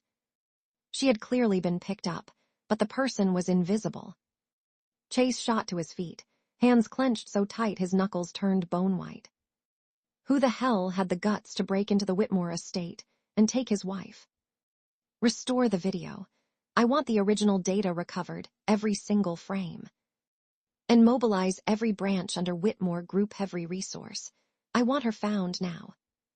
Whoever finds her first 50 million, no questions asked. Chapter 18. Camilla waited all night at the restaurant. From dusk to dawn, Chase never came back. Just after dawn, with dark circles etched deep under her eyes, she finally got the call. Come to the Whitmore estate. I need to talk to you. The moment Camilla arrived, a vase came flying her way. She stumbled back in shock. Chase, what the hell are you doing? He hurled a flash drive at her feet, his voice ice cold. See for yourself. Camilla plugged it in. A woman's gut-wrenching sobs burst out of the speakers, startling her so badly she dropped the drive. What is that sound? She instinctively reached out to grab Chase's arm, only to be shoved aside. You're trembling from the sound alone. What about when you sent those men to touch her? Chase's glare was lethal. Camilla froze, then quickly recovered. I did. Weren't those men sent by you? What does that have to do with me? I only told them to scare her, grab her, and shake her up a bit. I never told them to actually touch her. Chase stared her down, suspicion clouding his expression. Tell me now, was it you? No. Camilla didn't even flinch. This has nothing to do with me. That video could be fake for all we know. Nora probably made it to frame me, so you'd pity her. You know what she's like? She's never liked me. She's always tried to ruin me. This is what she does: twist things, manipulate people, stage a sob story. If you believe her, you're playing right into her hands. Chase's once solid resolve began to waver. Camilla's argument, it made a kind of sense. Nora had been acting out more lately, hostile, irrational. Maybe this was just another act, a cut-hand-stitched performance to reel him back in. And that part, where she floated midair like someone was lifting her, how was that even real? The more he thought about it, the more his earlier panic and guilt faded. I'm sorry, Camilla. I lost my head, that's all. Forgive me. A flicker of spite passed through Camilla's eyes, though her smile remained sweet. It's okay. She'll come back when she calms down. And you totally left me hanging at the restaurant last night. You ditched me all night. You owe me today. Big time. Her coy little smile made Chase's remaining doubts vanish. All right, what kind of apology do you want? I want you all to myself, the entire day. You got it. Chase spent the whole day glued to Camilla's side. But his phone didn't stop ringing once. Every 30 minutes, another report came in. Sir, we've searched every inch of the estate, the stables, the barns, even the ravines. No sign of Mrs. Whitmore. Sir, we dispatched helicopters and drones to the private island. Still no trace of her. Sir, we've checked every street and hotel she frequently visited. Nothing. Sir, we spoke to her closest friends. None of them know where she is. With every call, Chase's expression darkened further. Sensing his mood, Camilla dragged him toward the giant swing ride. This one's a couple's ride. They say if you kiss at the highest point, you'll be together forever. Bang! Chase slammed his fist into the ride's metal post. His eyes bored into Camilla. It was you. You set Nora up. You had yourself kidnapped, pinned it on her, and let those bastards touch her. Camilla, you're monstrous. Camilla's face went pale. What are you talking about? I told you that footage is fake. It's all fake. She made it to trick you. She's obsessed with breaking us apart. Chase suddenly let out a low, sinister laugh. Just now, after that last call, his bodyguard had sent over a second video with audio this time. Everything was there, clear as day. Camilla's involvement, her orders, her cruelty. All this time, he'd been played for a fool. Chase, what are you doing? Don't come any closer. Her words were cut off by a strangled gasp. His hands were around her neck. Tight. Her face turned purple. She clawed at his arms. It wasn't me, Chase, it was her. She framed me. She's jealous of your love for me. Camilla's body went slack, dropping like a puppet with cut strings. Chase tossed her into a corner of the amusement park. People stared, whispered. He didn't look back. As he walked away, he was already on the phone, mobilizing every contact, every last asset he had. Mobilizing every person under the Whitmore name to search for Nora. Camilla lay crumpled on the ground, fingernails bent out of shape from how tightly she'd clutched her fists. Her nails dug into her palms, her eyes burned, not with grief but hate. Why? She finally managed to push Nora out. So why was Chase still obsessed with that woman? What did Nora have that she didn't? She refused to lose, not to that woman, not again. That evening, Chase finally got a lead. His secretary reported. Sir, sources say, Mrs. Whitmore's been sighted at the Faulkner estate with Dominic Faulkner himself. Chapter 19. Chase's expression darkened. Dominic Faulkner, what the hell is she doing with him? His assistant hesitated for a second. Sir, it seems they're rather close. They don't act like just friends. Do you think Mrs. Whitmore might have moved on? Bang. Chase slammed his fist into the column beside him. No way, she's my wife. She wouldn't just run off with another man. The assistant handed over a folder. But sir, she filed for divorce days ago. The papers are all their assets, custody, everything's spelled out. Chase snatched the file and skimmed it, then flung it across the room in rage. No. He shouted like a man in denial. She would never divorce me. Nora loves me. She can't live without me. She wouldn't leave me, not Nora. Not ever. Yes, sir, the documents are. Before the assistant could finish, Chase erupted again. He tore the divorce papers into shreds. If I don't sign, we're still married. She's still mine. His eyes gleamed with desperate certainty. Yeah, that's right. As long as I don't sign, we're still married. She can't go anywhere. I don't care if she hides at the ends of the earth. Nora Langston belongs to me. Always has. Always will. He broke into laughter, shaky, hollow, unhinged. Then came the sobs. That night, Chase collapsed onto the floor, drunk out of his mind. He downed glass after glass, until tears and whiskey tasted the same. He was overwhelmed by regret. Crushing, gut-twisting regret. Why hadn't he stopped Camilla from hurting Nora? Why had he treated her like she didn't matter? He used to think she'd never leave him, no matter what. Turns out, he hadn't just been wrong, he'd been blind. Half dreaming, half drunk, he saw flashes of their wedding.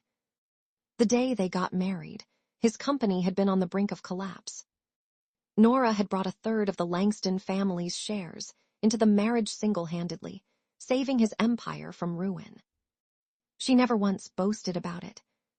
Never used it to hold anything over him. To the world, she always said she'd married for love. But he knew better. What love had he ever given her in return? In all those years of marriage, he never once remembered their anniversary. Never remembered her birthday. Never cared about her cycle, her likes, her needs. Even the way she took her coffee.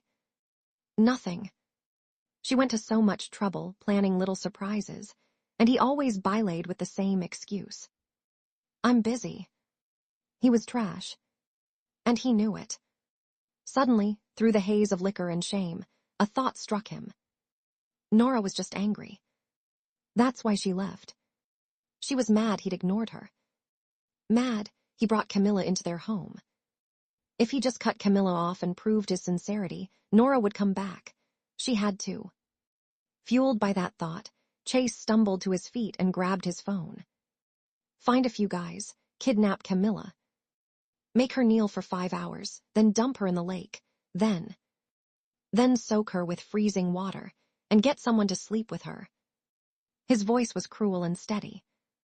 Film everything. I want Nora to see it. It's the only way she'll forgive me. He hung up. In his mind, Nora had already forgiven him. She'd see the footage. She'd come running back, just like always. She loved him that much. She'd be thrilled to know he punished Camilla. She'd come back and be Mrs. Whitmore again. Chase lifted his glass and kept drinking. One shot after another. Faulkner Estate. Upstairs, in the master bedroom. Nora had finally slept through the night. After everything she'd endured, she finally had a moment of peace. Just as she was waking up, Dominic walked in with a document. This is the bid proposal the Whitmore Group is fighting tooth and nail for. Interested in taking a look? Sure. Nora took the folder and immediately began circling potential loopholes in the Whitmore plan. The day she'd arrived at the Faulkner estate, Dominic had gotten straight to the point. I'm CEO of Faulkner Group, your ex-husband's biggest competitor. We share a common enemy, interested in becoming allies. She said yes without hesitation. The enemy of her enemy was her friend. He looked at her for a moment, then eyes dark, unreadable, but didn't press. Pleasure doing business. Pleasure, she replied. They shook hands. Her palm was burning hot, and she quickly pulled away. She could have sworn he chuckled softly to himself like he was in an oddly good mood. Your injuries, any lingering pain? Dominic asked suddenly. Nora paused, not used to him showing concern. Oh, better, I'm fine now, he nodded. You know Whitmore Group better than I do. I want you with me at the bidding conference. Nora hesitated. Will Chase be there? Very likely, but I'll be there too. Chapter 20. Chase had been making Camilla's life a living hell these days. One day, while the guards were distracted, Camilla snuck out and threw herself into his arms the second she saw him. She grabbed his hand and pressed it against her stomach, crying and laughing at the same time. Chase, look, he kicked. Our baby, he's moving. She was desperately hoping he'd show some mercy, for the sake of their child, for the past they once shared.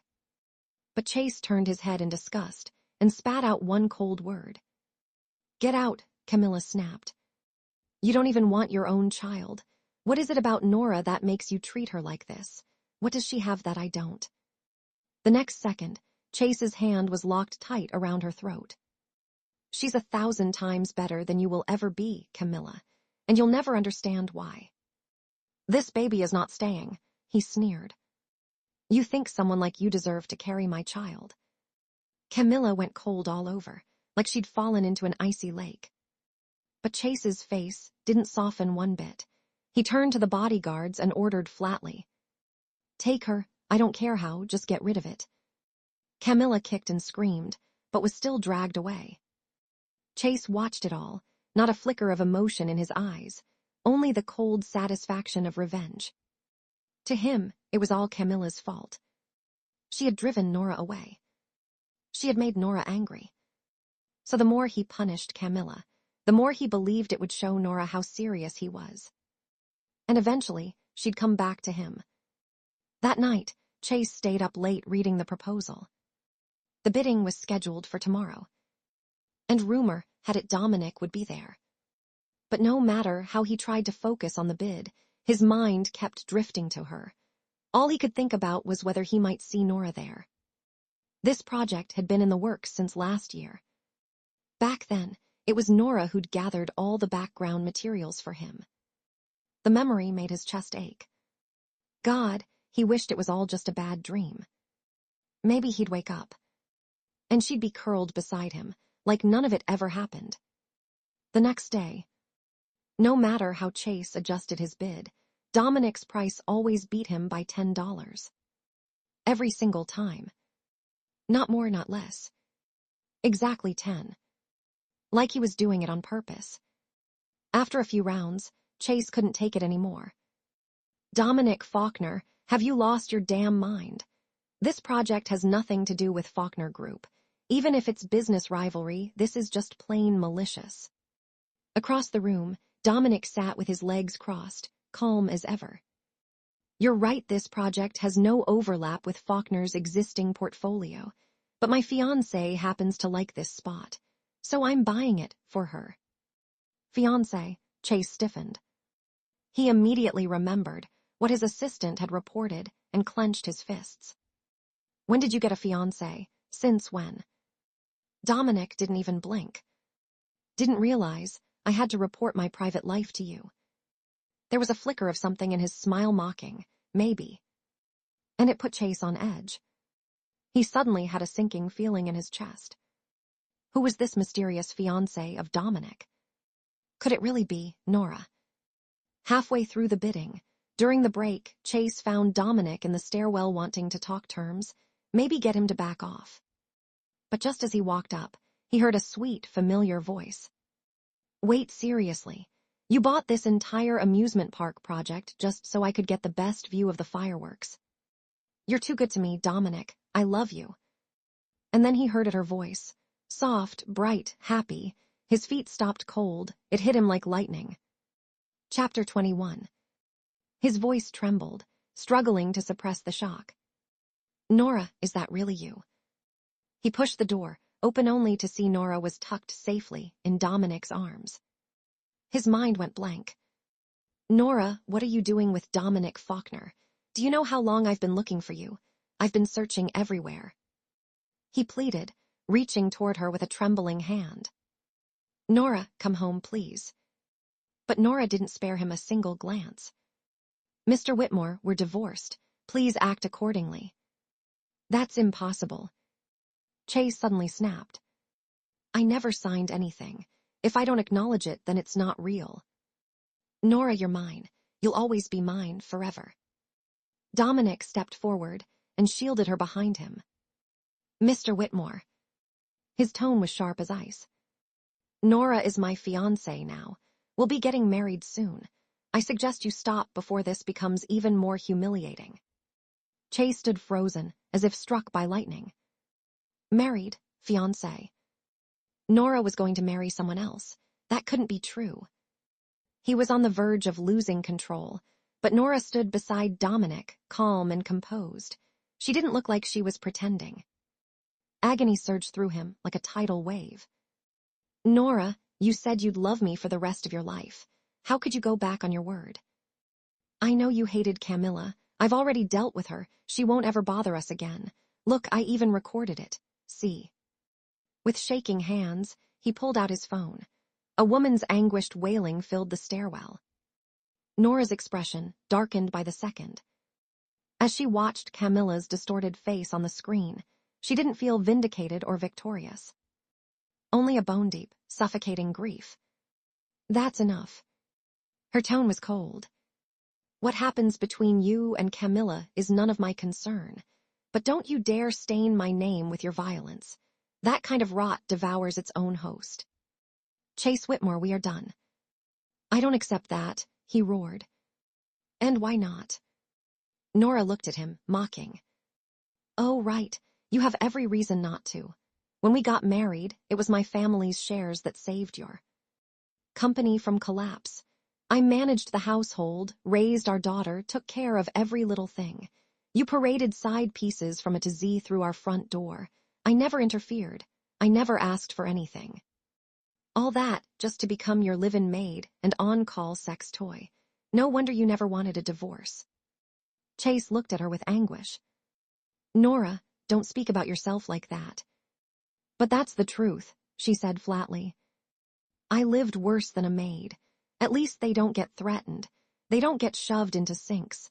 And they sure as hell don't get pimped out by the man who swore to protect them. Her voice cracked, and the tears finally fell. Dominic's brows furrowed at her words. He gave Chase a look full of hostility. All Chase felt now was regret. Nora, I didn't order that, it was Camilla. Enough.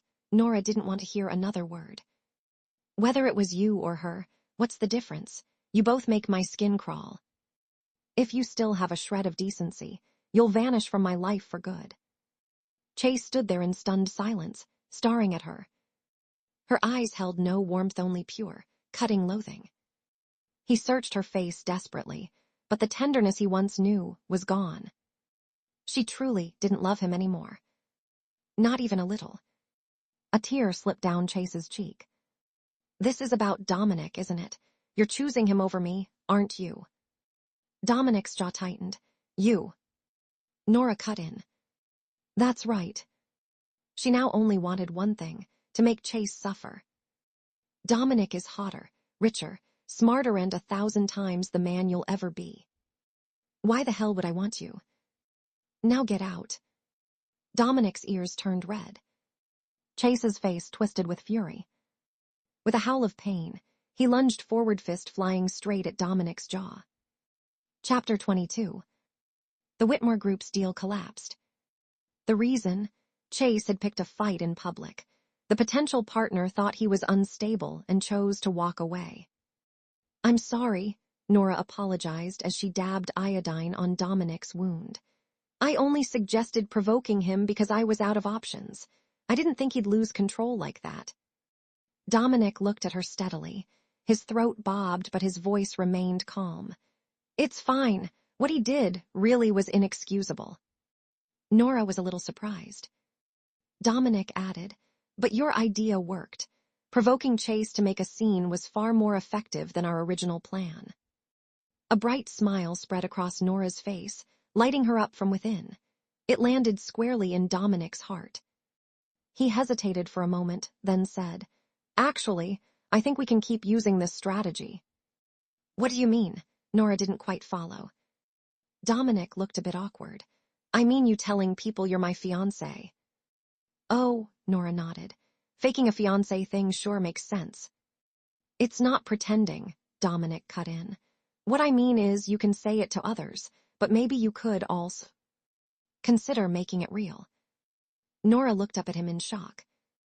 Dominic quickly turned his head, his ears flushed red. You.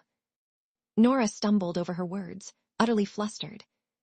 Let's talk later, she blurted, practically fleeing the room. She hadn't expected Dominic to harbor feelings like this for her.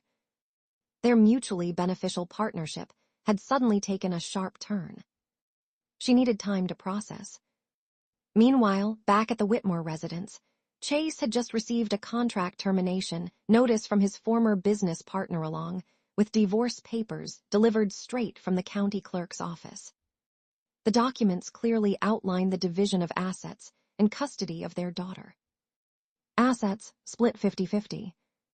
Custody awarded to the innocent party. At the bottom of the page was Nora's fingerprint, red as blood, stabbing straight into Chase's eyes.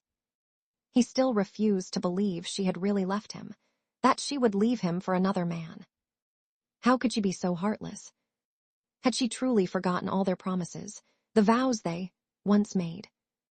That cold, ruthless woman. A flicker of vindictive light flashed in his eyes. Get me all the videos and pictures of her, he ordered.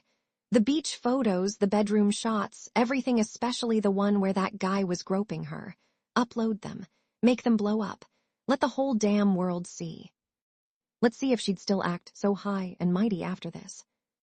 At the same time, at the Faulkner estate, Nora nearly passed out when she saw the videos. Her hands trembled as she called Chase. You leaked those pictures. Yeah, he said casually. So, changed your mind yet? Come back to me and I'll take everything down. Nora's voice broke. You're disgusting. Me? You're the one who ran off with another man right after the divorce. Who's the shameless one here? Chase paused, then softened his tone a little. But look, if you're willing to come back home, I'll forgive you. I won't hold your thing with Dominic against you. Nora hung up on him with a sharp click. Tears streamed down her face as she scrolled through Weibo. A tidal wave of hate washed across the screen. Damn, look at her face like she's enjoying it. What a whore. Wait, isn't she that ex-wife from the Whitmore Group? Oh yeah, I heard she's hooking up with the Faulkner guy now. Talk about moving fast. The vulgarity was overwhelming. She looked through the photos one by one. The first time she'd been with Chase, he'd filmed it, said it was proof of love.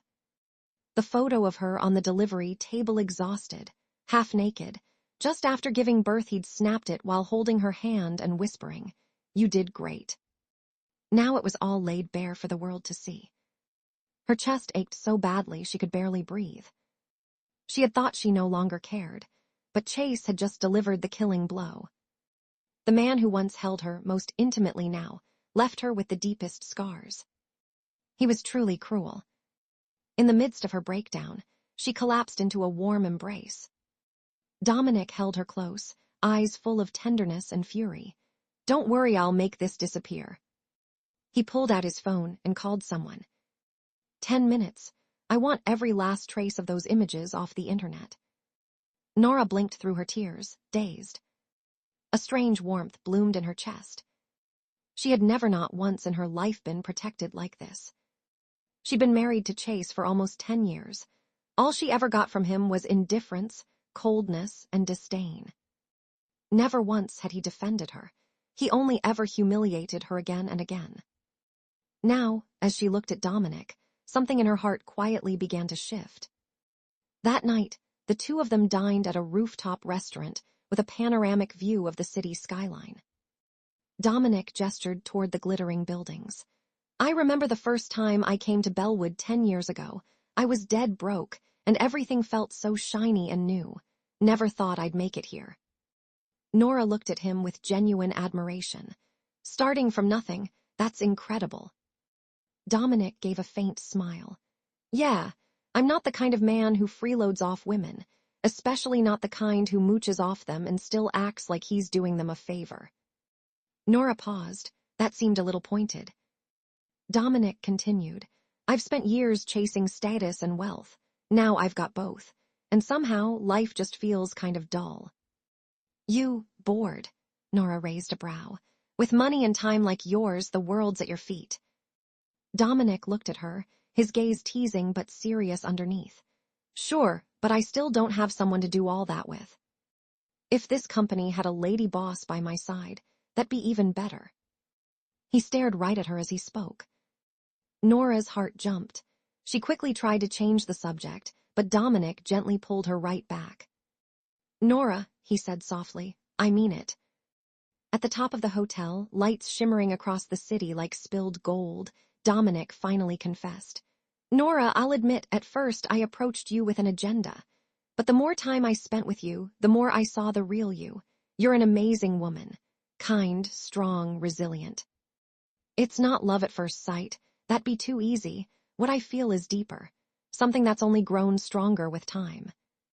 Nora, would you give me a chance? Let me protect you, care for you, and make sure you never have to flinch again." Nora's eyes filled with emotion. She had only just broken away from Chase. A new relationship was the last thing on her mind. She didn't feel ready. But she didn't know how to say that to Dominic. Everything tonight had happened so fast. Dominic was watching her, silently encouraging. She began. Well, if it isn't the perfect pair of adulterers." A voice suddenly roared from outside the room. Chapter 23. Chase stormed in, livid. He had waited all day, expecting Nora to apologize and beg for forgiveness. Instead, what arrived was a legal notice from the Faulkner Group's lawyers. The claim: he had defamed Dominic and his fiancé. Utter nonsense. "Nora belongs to me past, present, and future," he shouted. "Dominic Faulkner, you're just a side piece, a shameless homewrecker. You've seen the photos, haven't you? She's already been in my bed. You're picking up my leftovers. You make me sick." Nora felt a surge of shame and anger, her cheeks burning, when suddenly a tall figure stepped in front of her. Dominic shielded her. "I love Nora," he said. "I love all of her past and present. Your words mean nothing to me." He paused, then added coolly, "If anything, they just show how low you really are." Chase nearly choked on his rage. Nora's eyes turned red. That evening, back home, she stared at Dominic's sharp jawline and took a deep breath. It took all her courage to speak up. "So, about what you said earlier," she mumbled. "Maybe we could give it a try." Dominic blinked. Try what?" Nora blushed furiously. "You said I should give you a chance, so I'm saying yes." She only realized she'd been played, and she saw the teasing smile tug at his lips. Flustered, she turned to storm off only to bump into his firm chest. "You said it," he murmured. "No backing out now." 3 days later, their engagement party was set. When Chase heard the news, he froze. Then came the shock. Then the rage. She was really going to marry someone else. She would never be his wife again. He squeezed his eyes shut, but the tears still fell. On the day of the engagement, Nora wore a white cocktail dress. Dominic stood beside her, holding her hand, beaming with joy. Then they saw the wedding gown displayed in the main hall, and both froze. Someone in the crowd whispered, "Isn't that the gown Mr. Whitmore's ex-wife wore at their wedding?" "SHHH, you didn't hear. The woman getting engaged to Mr. Faulkner today is Mr. Whitmore's ex-wife. Guess he couldn't take it and came to crash the party." Tisk tisk, looks like the rumors were true. She jumped into Faulkner's arms right after the divorce. What a move. Nora staggered, her body stiff with shock. Then her phone buzzed in her pocket. Chase Whitmore. Feeling humiliated yet. Call off the engagement and I'll come pick you up myself. Nora almost laughed from sheer fury. Even now, Chase still thought he could play the savior, offering her a way out like it was some kind of gift. But in that moment, she wasn't scared anymore. She stepped forward, voice steady despite the tremor in her hands. Then, in front of everyone, she spoke, laying out every detail of her relationship with Chase. Why he married her in the first place. How he neglected her for years. How Camilla came between them. How he abused her, over and over. By the end, she was swaying on her feet, a wave of sorrow crashing through her. A warm hand pressed into hers. Dominic was beside her, his gaze steady, reassuring. It gave her the strength to keep going. "Yes," she said clearly, "I fell in love with Dominic after my divorce with Chase. It's real, it's honest, and it's mine. If that deserves judgment, then what about Chase? He betrayed me first. He humiliated and hurt me. What does that make him? A saint? Or just a coward who hurts the woman he vowed to protect?" Silence fell across the venue. Only the buzz of her phone broke the stillness. She shut it off without hesitation. The crowd looked at her differently now. Disdain turned to sympathy. Scorn turned to admiration. The engagement party continued without a hitch. The next morning, on her way to work, a stranger handed Nora a sunflower. She blinked in confusion and murmured a thank you. A few steps later, she received another. By the time she arrived at the office, she was holding 11 sunflowers. She was just about to toss them in the trash when... Surprise! Chase jumped out of nowhere, grinning like a fool. He looked awful, unshaven, haggard, clearly sleep-deprived, but still he smiled wide. "Today is our 8th anniversary. 11 sunflowers for one heart, one soul, one love. Still mine, Nora. Do you like them?" Nora threw the bouquet into the garbage. "We're divorced," she said coldly.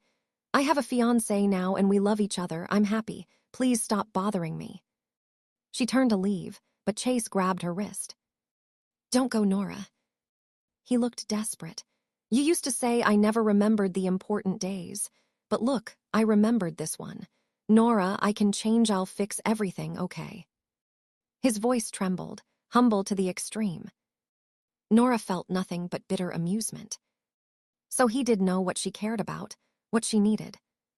He just never bothered before. Only now that she'd left, did he finally remember. But her heart had already died. What good were regrets after love had already died? She walked away without looking back.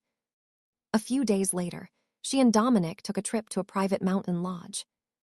Dominic played the perfect fiancé, doing everything himself. Nora felt a little uneasy watching him rush around. "You don't have to really, I can manage." But Dominic gently pushed her back into her seat. "Future Mrs. Faulkner, your only job today is to be pampered. As your fiancé, this is my duty." Then he turned and went back to work. Nora felt a lump rise in her throat. Back when she was with Chase, she was always the one giving. If Chase was thirsty, she poured water. If he was hungry, she cooked. If he forgot documents, she delivered them, despite him having a full staff. When he was sick, she cared for him day and night.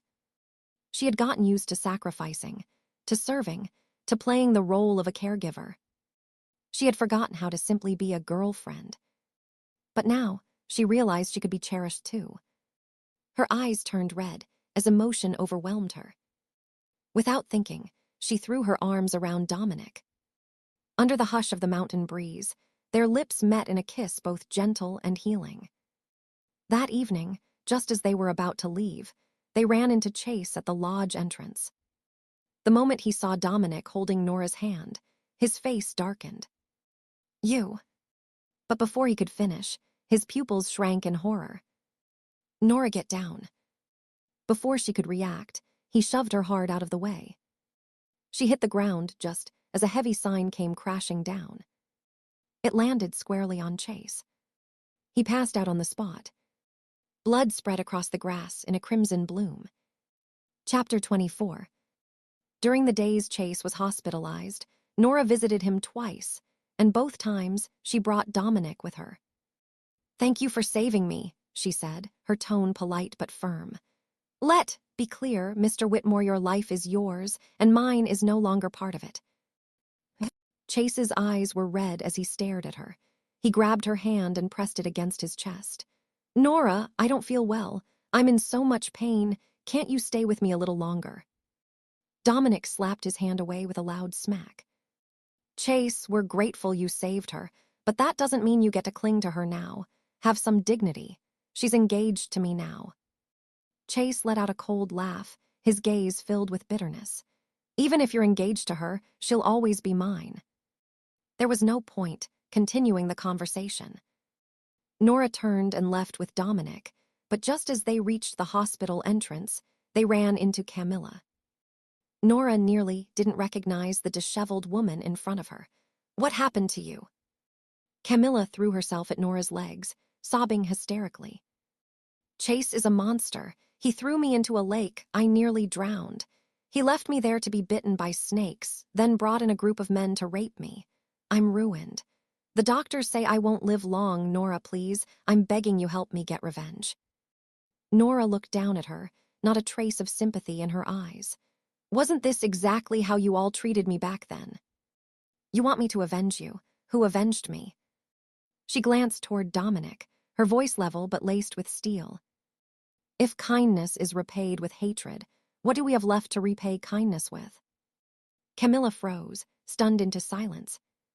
Nora walked away without a second glance. She would never pity the people who once hurt her, never sympathize, and certainly never forgive.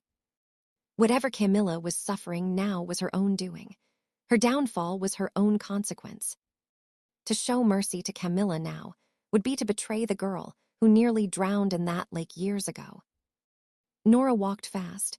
Dominic had to hurry to catch up. "Nora, things aren't looking good at the Whitmore Group. Chase's injury has the board circling like sharks." Nora nodded, leaving Camilla raving mad at the hospital entrance. That was already revenge enough for both him and the Whitmore Group. That afternoon, the story of Camilla's public breakdown hit the papers. The Whitmore Group's stock lost $100 million in value. Chase didn't care. Instead, he hired a professional love coach to help him win Nora back. "So, about your ex-wife." "She's my wife," Chase interrupted coldly. The coach corrected himself. "Right, your wife. You originally married because your company was in financial trouble, correct?" "Yes." "Then this is easy," the coach said confidently. "From what I can tell, she's a kind person. She likely helped you out of loyalty and compassion. All you have to do is recreate that situation. Make her feel that same sense of responsibility again." Chase's eyes lit up. That same night, he released a confession video online, dramatic, shameless, and calculated. In the video, he confessed that he had been seeing Camilla during their marriage, and that they even had a child together. But to win Nora back, he'd forced Camilla to abort the baby. The internet exploded.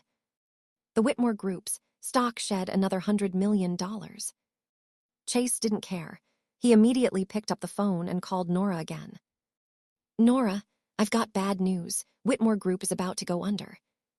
But Nora could hear the delight in his voice and frowned. "What ridiculous stunt are you pulling now?" "I'm not lying, it's real. Check the news if you don't believe me," Chase insisted. She opened her phone and sure enough, Headline after headline screamed about the Whitmore Group's stock collapse. This time, she didn't hang up. Instead, she smiled, slow and deliberate. "All right, let's set a time, face to face, I insist. The bigger the storm, the pricier the fish." It was time to close the